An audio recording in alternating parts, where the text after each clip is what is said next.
Քաղաքային խնդիրների փոխարեն քաղաքական մեղադրանքներ, հետևանքը ծեծ, իրավիճակը փողոցային բառապաշարով էլ ավելի սրեց նիստը վարողը, աչքը չկտրելով մոնիտորից։ Արելեսի այդտեղ են, դու ես այդտեղ արա, հանգստացու դավայ ստուց։ Դուրս գելես կասեմ քեզ ինչ կլինի։ Նա դուրս հրավիրեք պարոն Ստեփանյանին։ Ամեն ձեները թելեկադրեք մի հատ։ Պարոն Ստեփանյան, ինչ է տեղի ունեցել։ Ուշոնքի հիմնադիրները, Աբաջյանի կեղծ պապիկի ֆիլմ նկարող հիմնադիրները մարդկանց մեղադրում են առանց դատական ակտի մեջ, ազգի Հիմա ձեզ դուրս հրավիրեցին նիստ։ Դե իրաք էդ էլ կարում։ Ստեփանյանը դուրս եկավ դահլիճից, բայց կրքերը չհանդարտվեցին։ Ծեծ կրտուկ, ձեռնամարտ, ապտակներ ու անօթաչու թռչող շշեր։ Նիստերի դահլիճը օկտագոնի էր վերածվել։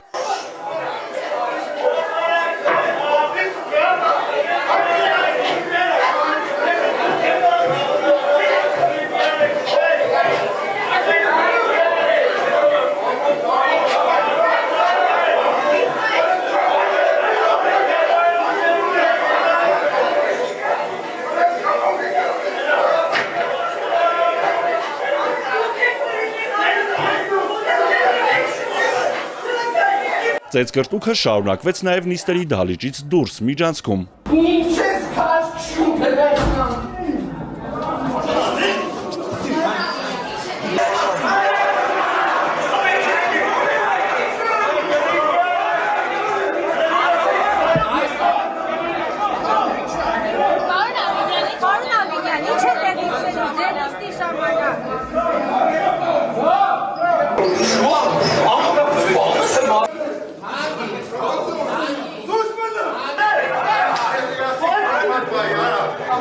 Ավականու ընդդիմադիր անդամները վնասվածքներ էին ստացել։ 100 հոգով բորենիների նման հարձակվում են, մեր վրա խփում են։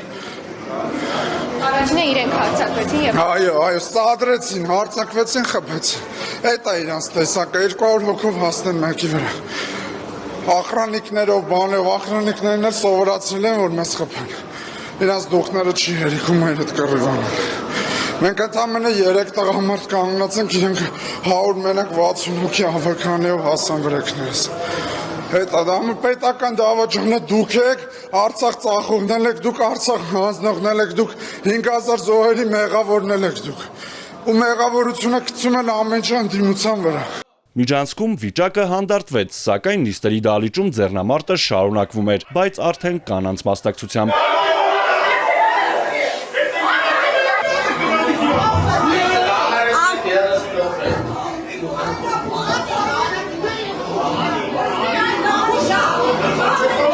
Փոխքաղաքապետը պարզաբանեց իրավիճակը, նորից ընդդիմադիրներին մեղադրեց ու ասաց, թե ինչու են խմբակային ծեծին ներգրավել նաև վարչության պետերը։ Վարչության պետերը նույնպես մարդիկ են, որոնց հասցեն նույնպես հնչում են որոշակի վիրավորանքներ եւ նրանք էլ իրենց նյարդերը տեղի տվեցին, ինչը որ գուցե լավ չի, այո, ես համարում եմ, որ բռնությունը լավ չի, բայց ամեն դեպքում մարդկային իրավիճակը, երբ որ մարդուն վիրավորում են, իր նյարդերը տեղի է տալիս եւ դառնում է ստանում ենք այն, ինչ ստանում ենք։ Մարդու իրավունքների պաշտպանն է արձագանքել ծեծ կրտուկին։ Անահիտ Մանասյանը միջադեպը մտահոգիչ է համարել մարդու իրավունքների տեսանկյունից եւ անհամատեղելի ժողովրդավարական կառավարման ու քաղաքակիրթ քաղաքական բանավեճի հետ։ Թեժ եւ լարված մթնոլորտում անցած նիստն ավարտվեց Երևանի օրներգով։ Հաջորդ նիստը աշնանն է սեպտեմբերի 8-ին։ Արթուր Հակոբյան, Էպիկենտրոն։